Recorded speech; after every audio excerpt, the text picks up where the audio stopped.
Il y a une question qui revient très souvent lorsqu'on débute en astronomie. C'est quoi le meilleur télescope pour observer sa voisine? Non, non, c'est pas ça, non. Est-ce que l'astronomie peut m'aider à pécho la voisine? Non plus. Non, la vraie question, c'est on se demande souvent ce qu'on va pouvoir observer ce soir. C'est nul, ça, tu l'as déjà fait le mois dernier. Bref. Passionné d'astronomie ou simplement curieux du ciel nocturne, bienvenue dans cette nouvelle vidéo des 5 cibles à observer et photographier ce mois-ci. Le ciel change au fur et à mesure des saisons, et tout au long de l'année, les étoiles nous réservent des merveilles à observer et à photographier. Des nébuleuses, des galaxies, des amas d'étoiles, etc. Dans cette série, il y en aura pour tous les coups. Que vous soyez débutant ou expérimenté, allez préparer vos télescopes et vos appareils photo et partons ensemble à la découverte de ces joyaux célestes. Une dernière chose avant de commencer, si toutefois vous avez loupé le dernier épisode, je vous invite à aller le voir car les cibles que je vous ai présentées la dernière fois sont toujours observables ce mois-ci. Je vous mets le lien juste ici et dans la description. Pour ma part, j'ai suivi mes conseils, j'ai profité de 2 nuits claires pour refotographier la rosette. Je l'ai faite en SHO et je vous mets juste là le résultat. Et pareil, les cibles que je vais vous présenter maintenant seront toujours visibles le mois prochain. Allez, c'est parti!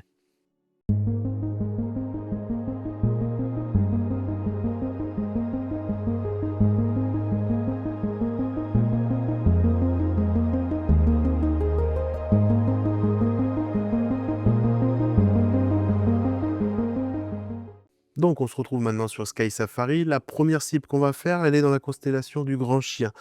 Donc pour ça, on va aller chercher plein sud. Et nous, on va s'intéresser à NGC 2359. Hop, elle est juste là. Donc c'est NGC 2359, la nébuleuse du casque de Thor.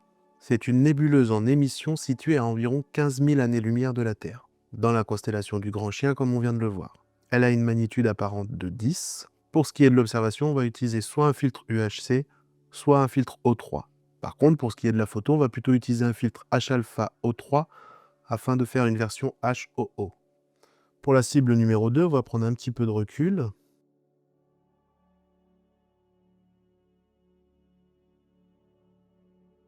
Et j'ai choisi celle-ci, IC443, appelée également la nébuleuse de la Méduse. Donc elle, c'est un rémanent de supernova. On ne sait pas vraiment la situer. Elle est entre 2800 et 8000 années-lumière de la Terre. Et elle est dans la constellation des Gémeaux.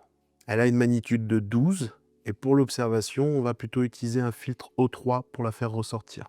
Et pour ce qui est de la photo, on va utiliser un filtre H-alpha O3 pour faire une version HOO, ou alors un filtre H-alpha O3 et S2 pour faire du SHO. Pour le troisième objet, on va revenir un petit peu en arrière et on va revenir juste à côté du casque de Thor, juste au-dessus. On a, voilà, juste ici, IC 2177, la nébuleuse de la Bouette. C'est une nébuleuse en émission située à environ 3800 années-lumière de la Terre.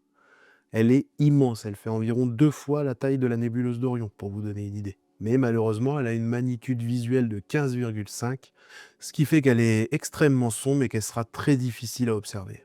Par contre, en photo, elle va pouvoir donner des résultats magnifiques. Il faudra utiliser un filtre H-alpha O3 pour faire une version HOO, et pareil, un filtre H-alpha O3 S2 pour faire une version SHO.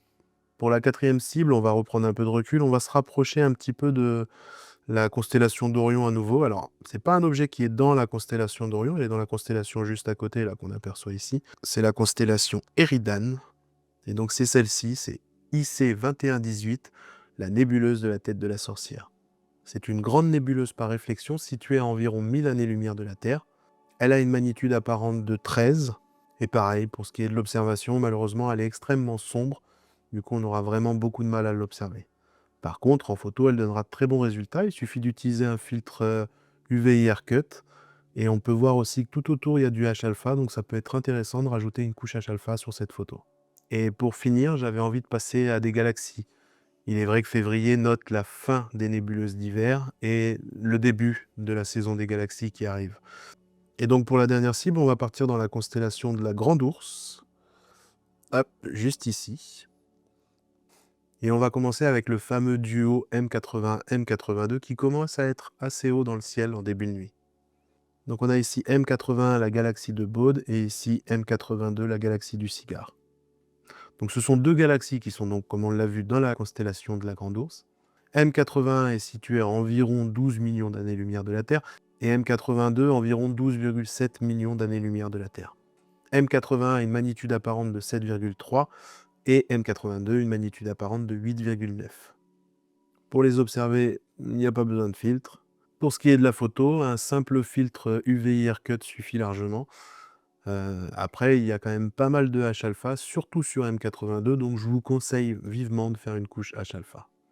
Donc voilà, bah écoutez, on arrive à la fin de cette vidéo. Sur le premier épisode, il est vrai que j'ai eu beaucoup de retours positifs. J'espère que ce sera encore le cas pour celle-ci, que cette vidéo vous aura plu. En tout cas, bah, si c'est le cas, n'hésitez pas à liker, commenter, enfin voilà, partager, etc. Comme d'habitude. Et puis bah moi, sur ce, il ne me reste plus qu'à vous souhaiter un très bon ciel. Et puis à bientôt. Allez, ciao.